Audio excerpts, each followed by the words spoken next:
Before we begin off the record, I need to share something important. When federal funding was cut, WKAR lost $1.6 million. Thanks to cost-saving measures and community support, we've closed much of that gap. But we still face a $500,000 shortfall, and we can't finish the job without you.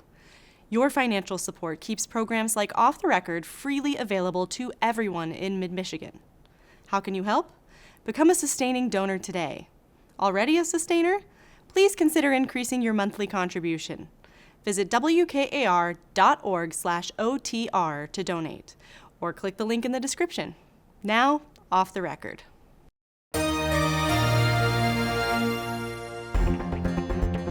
Thanks for tuning in. Michigan veteran pollster Richard Zuba is on deck with data on the race for governor. It's neck and neck and neck. So sit in with us as we get the inside out. Off the Record. Production of Off the Record is made possible in part by Bellwether Public Relations, a full-service strategic communications agency partnering with clients through public relations, digital marketing, and issue advocacy. Learn more at bellwetherpr.com. And now, this edition of Off the Record with Tim Skubic.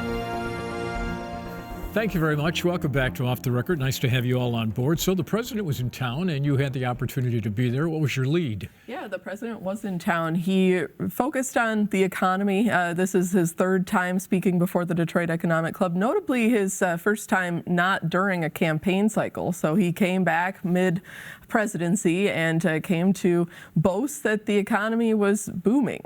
He took a lot of credit for a lot of changes, talked up his tariffs. Not necessarily exactly the case in Michigan. There are definitely still some signs of slowdown. Costs of living are still high. He addressed that a little bit, but overall was trying to rally in a city that he has long returned to because of his connections and interest in the auto industry. Did the audience go nuts? Yeah, it was about what you'd expect. It was about what you'd expect for an economic club audience, polite, respectful. Flatline. Yeah. It was not a rally, right? No, it was a little different. What did you make of this visit, Chad? Well, before the president arrived, we had some new polling in the Detroit News and WDIV that shows that 64% of voters think that prices or costs of things have gone up. They don't, since Donald Trump took office, they don't think it's come down. This was a huge aspect of his campaign, going against the Biden inflation and really railing against that as he campaigned for the presidency in 2024. So this is not, as our guest Richard Schuba, the pollster, will talk about, this is not going so well for the president's party. He's not on the ballot this year, but a lot of his colleagues or his allies are on the ballot, and there's real signs of trouble. And then the president also came in and said the Democrats made up the word affordability, which was kind of a really laughable line, but really kind of underscores the problems they have about talking about making life more affordable for average voters. He's late to the party on talking about this. He's been doing a lot of other stuff, and finally some of his insiders said, Mr. President, you got to get back on message. I mean, former President Biden tried to make the case that unemployment is low, don't pay attention to prices and all the additional money you're spending on things and money you no longer have. And now here we have President Trump, who, he did not directly defeat Joe Biden, but he certainly nudged him out of the race with the strength he had in the election and replaced him. He's doing almost the same thing, which is kind of incredible. The Republicans and his administration know they're heading into a midterm that, if passed as prologue, the Republicans are going to get their teeth kicked in. That's why we've seen them engineering redistricting changes in Republican legislatures around the country. And he's coming into Michigan where they can't change the maps, trying to make the case that the economy is good and that he is aware of these affordability and price concerns, but he's struggling with it. And as Chad mentioned, the numbers do not look good for him right now. And recall during the election cycle, if you're saying things on the campaign trail like I'm going to kill inflation, that's a hard promise to make. The growth of inflation has slowed somewhat, but it is, still increasing. People are still feeling those costs. So that's just a tough promise to make and then have to come back and defend yourself. One of the issues he did not talk about was health care. And I mean, he did to try to attack the subsidies for the Affordable Care Act, the enhanced subsidies that expired at year's end. The problem with this line of attack is that the cost of a plan on the exchange, if you're a Blue Cross Blue Shield customer, it went up 24% before the subsidies went away. So subsidies goes away, it's double or maybe sometimes triple that for some people. And if you're Tom Barrett here in the 7th Congressional and you're the most vulnerable Republican in Michigan, going in and explaining that, I mean, Tom Barrett and Donald Trump are adopting this line of attack that this is all just profits for the big insurance companies. Well, not when all these other prices are going up. Plus, everybody else has seen major changes in their health insurance, higher co-pays, more co-insurance, more out-of-pocket costs. That issue is rippling through the economy and the workforce. People are feeling it here in January, and the president really was mum about how to address that. Did the governor meet him at the airport? I don't think. No, I don't think so. Nobody really appeared to really meet him at the airport. She was crickets during his visit, except now afterwards she has chimed in on some of the stuff he's doing. But that's another story. Lieutenant Governor Gilchrist did what. This is a fascinating story. Before he announced for governor, many of us sat around this table and said, this guy ought to run for Secretary of State. The problem was it took him almost a year to get to the same conclusion. I mean, he miscalculated. And I think it was foreseeable. This is now the 5th time. How could you miscalculate? When you're lieutenant governor, you want to be governor. I think it's as simple as that. It's a disease. He's now the 5th lieutenant governor since the adoption of the '63 Constitution to try to run for governor and not succeed. And now he's running for Secretary of State. Personally, I thought he miscalculated by not running for U.S. Senate. When that seat opened up at the same time, I think he would have had a much stronger opportunity to win the Democratic nomination there, as opposed to, it was very clear he was going to have to beat Jocelyn Benson for the Democratic nomination for governor. And everything was aligned for him not to be able to do that. She has all the name recognition in the world. He has none. Jocelyn Benson's an extremely talented fundraiser. This was the first time Garland Gilchrist has had to raise this type of money for a statewide race. He could not do it, and he bowed to the inevitable. Now he's pivoted to the Secretary of State race, and that is a wide open situation. Yeah, who knew Secretary of State would be one of the most interesting convention seats to watch. There are so many people eyeing this. A lot of people who, to Zach's point, have been in the race longer than Gilchrist now. I think Gilchrist still makes a pretty strong case. He's served in statewide office, has some visibility among voters, but he now has to defend himself against several other contenders. The one thing he's got going for him is I need to balance the ticket. What does that mean, Chad? Well, the balance of ticket to have an African-American at the top of the ticket. And there are some African-American voters who are furious about this. Adolph Mongo, the political consultant from Detroit, wrote a pretty fiery op-ed essentially going after, without naming his name, Curtis Ortell Jr., the chairman of the Democratic Party, saying it looks like the Democratic Party bigwigs have engineered this. Now, here's a big question. Where is Gretchen Whitmer on this? Yeah. She owes him one, doesn't she? I mean, she has stayed silent in all this. I mean, she just said at the auto show the other day, she got asked about Mike Duggan's candidacy, and she made this comment. Mike Duggan we've worked well together, but I'm going to support the Democratic nominee. And then she said, but I've worked well with Mike Duggan. I mean, and it didn't it didn't trash Mike Duggan. It almost looked like Whitmer is playing good cop right now. Hertel is playing bad cop for sure when it comes to Mike Duggan. But again, what is she going to do when it comes to whether she's going to support her own lieutenant governor for this new race? when her lottery commissioner, Susanna Shkreli, just got in the race as well. And she's also got some other friends in there but as well. who does she owe more politically? My words, not hers. The lottery commissioner or the person who did 8 years, was a dutiful guy at her side, never tried to steal the spotlight? You know where I'm going with this? I do, but I mean, I think we have to remember, this is the first time in modern Michigan history that the outgoing governor did not endorse their lieutenant governor as their successor. I mean, that is extraordinary. We don't really know what's going on there, but there's some type of break. I mean, that's me speculating, but I don't think it's unwarranted, because the governor told you, I believe, at some point, well, what difference has it made when a governor endorses a lieutenant governor? They've all lost. Well, that's not what it's about. It's about that your lieutenant governor has been your loyal number two. When you selected them, usually you have in mind your successor and someone you're going to support, and then you don't endorse them. I mean, Gilchrist, it was uphill for him to begin with. The moment she decided not to endorse, it was over for him. He couldn't have access to her donors. He didn't have her going around the state to help him. So, you know, will she endorse him for Secretary of State? And I think it's interesting that on day one she didn't. Yeah, well, what she said is that I've got a lot of friends that are running for governor. Well, fast forward to Secretary of State, she's got some friends there too. The other thing that's going on is the polling will show, and Richard will talk to you about this, is that Whitmer is entering her 8th final year with some of the best polling numbers, according to Richard Schuba, since George Romney. Yeah. I mean, think about the last two governors their last year in office. Rick Snyder, engulfed in the tank because of the Flint water crisis. Jennifer Granholm. The Great Recession. I mean, the malaise of the last few years of Engler. I mean,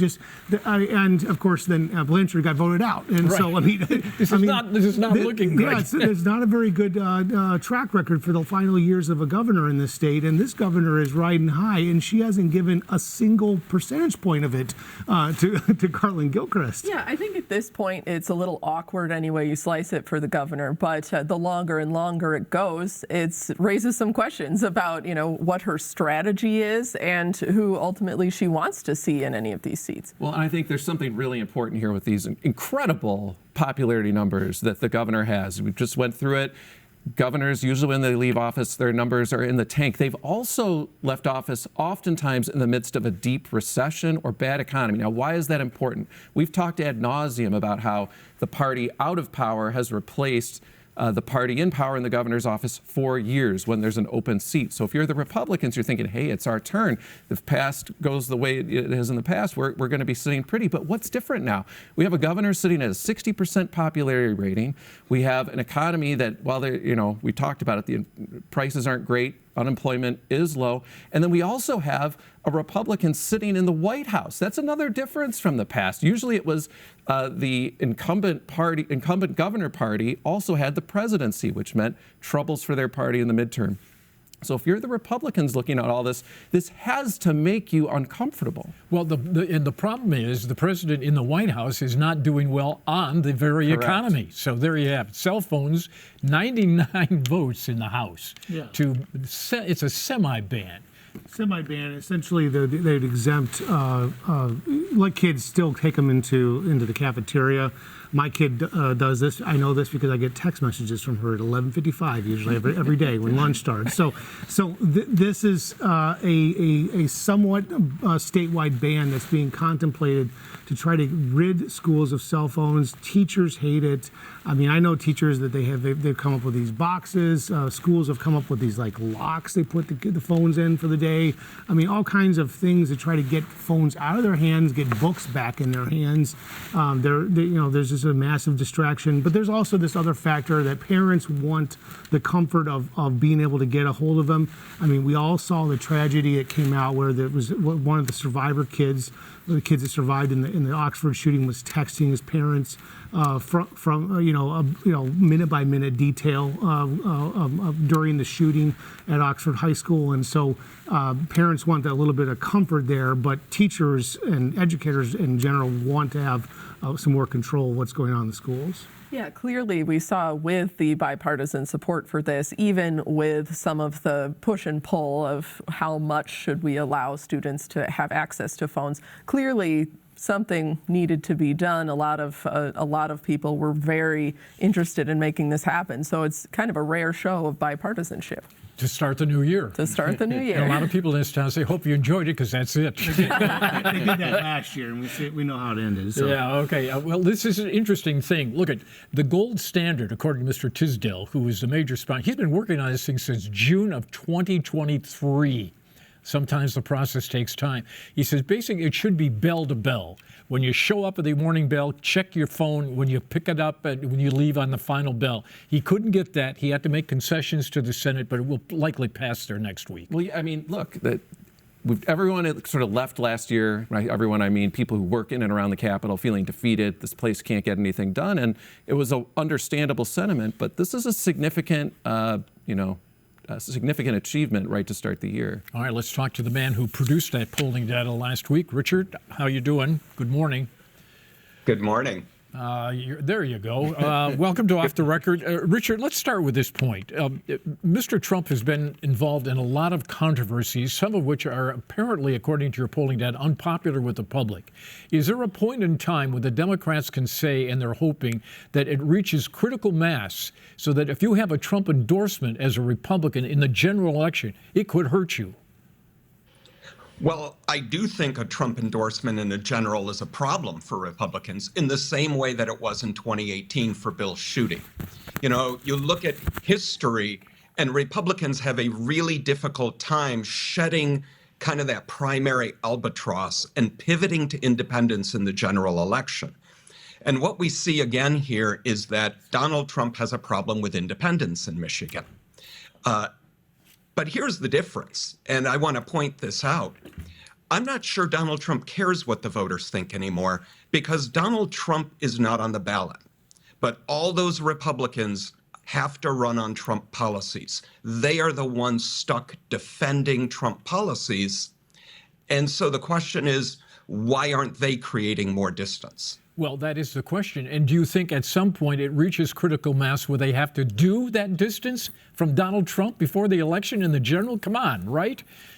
Well, they certainly have to on the economy. I mean, Donald Trump walked in Detroit this week and he pulled Biden.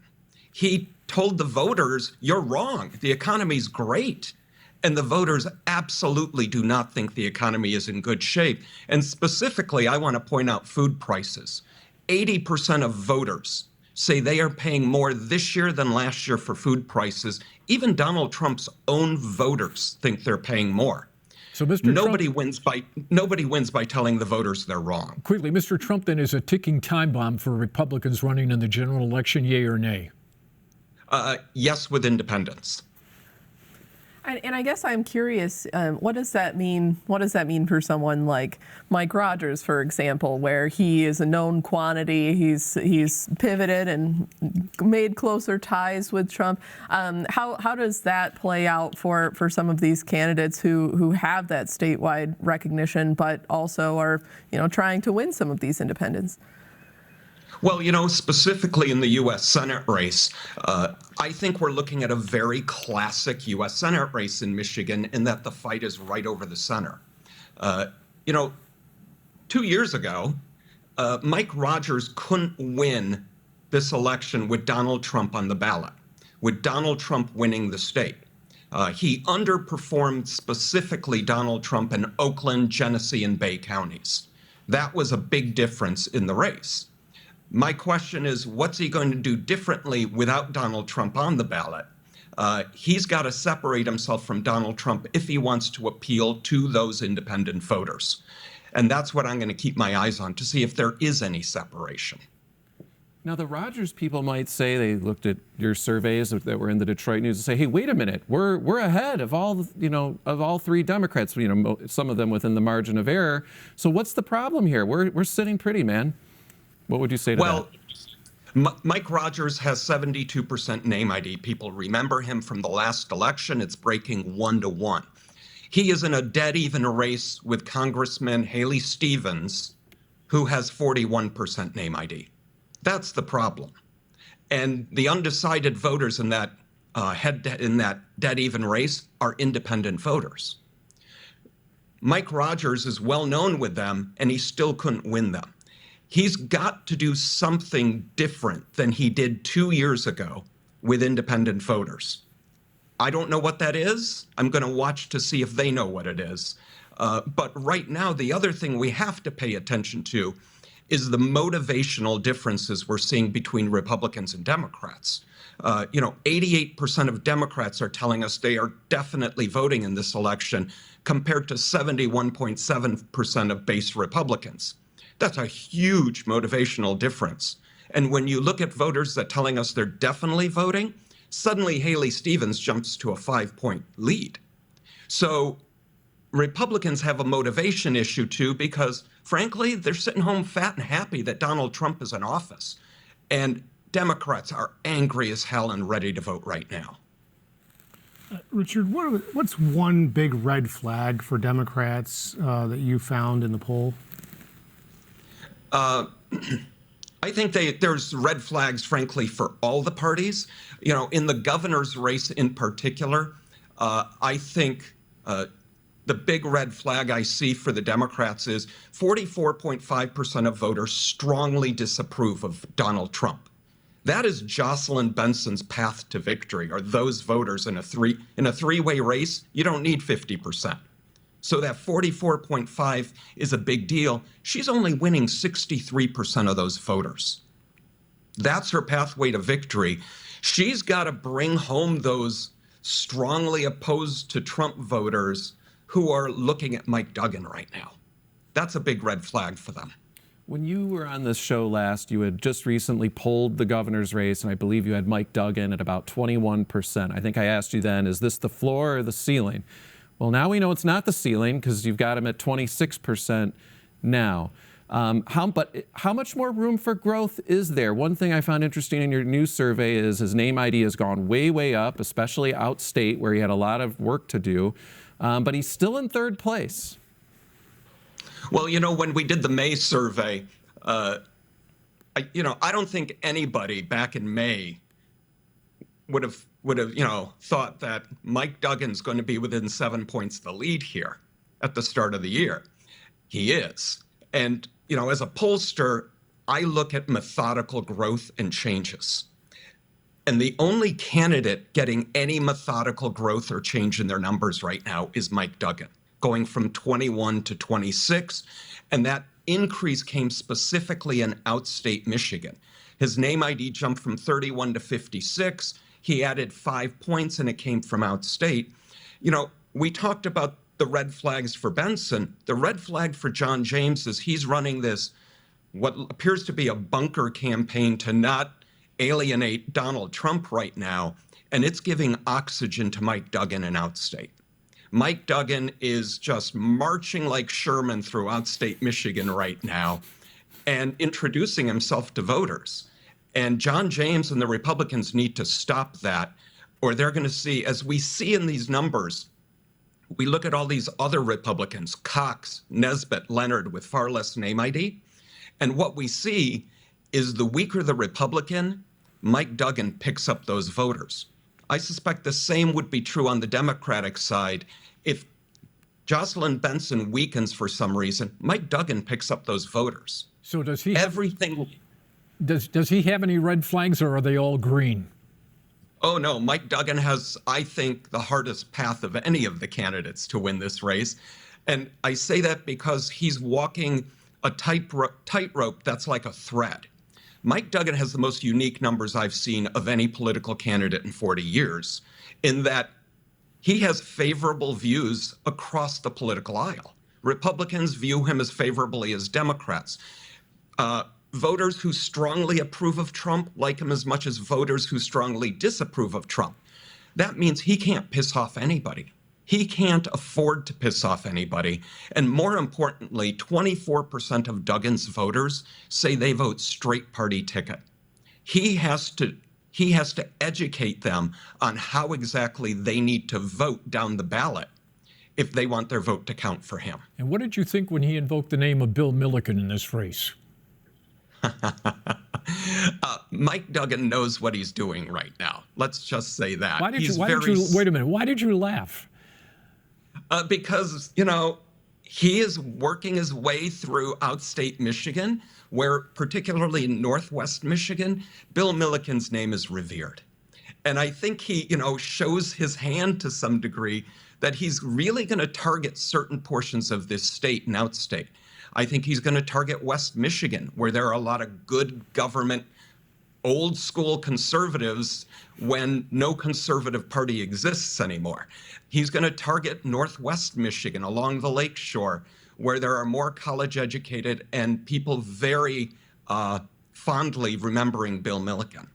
Is it fair to say right now, based on your survey, that Mike Duggan's presence in the race is more of a problem for the Democratic nominee for governor than the Republican, or is it truly even Steven? So let me give you hardcore numbers. In this survey, 54 voters who lean Republican chose Mike Duggan. 52 voters who lean Democratic chose Mike Duggan. So that's a wash. But in we tested head-to-head Benson versus Duggan. Benson jumped to a 2-point lead. So what we see you mean Benson is Duggan versus James, right? Benson jumps to a 2-point lead on James. So what we see is that Duggan is hurting Benson more, but not because of Republicans or Democrats. He's hurting her more because of independence. His strength in independence is what's hurting her, because those independents would lean to her otherwise, especially in this environment where Republicans appear in a midterm to have problems with independents. And your point about straight party voters is really interesting, because it is a big ask to ask a voter to say vote independent at the top of the ticket. And I'm curious what you think that means for things like AG, SOS, these state house districts and competitive seats. We've talked about like who's the winner and loser in an independent race. You got 30 seconds, Richard. Go. Mike Duggan his voters are the kingmakers of Michigan. We see it in the U.S. Senate race, for example, where Duggan voters are going +8 Rogers against Abdul El-Sayed, +7 against McMorrow for Rogers, but they go +3 for Haley Stevens over Rogers. That's going to play in every single swing race in this state, and that's why I don't think Democrats can afford to alienate Duggan voters. Mr. Zuba, always fun to have you on Off the Record. Send me the bill, okay? Thanks, Richard. Also, our thanks to our great panel. Everybody have a safe weekend. See you right here for more Off the Record next week. Production of Off the Record is made possible in part by Bellwether Public Relations, a full-service strategic communications agency partnering with clients through public relations, digital marketing, and issue advocacy. Learn more at bellwetherpr.com. For more Off the Record, visit WKAR.org. Michigan public television stations have contributed to the production costs of Off the Record.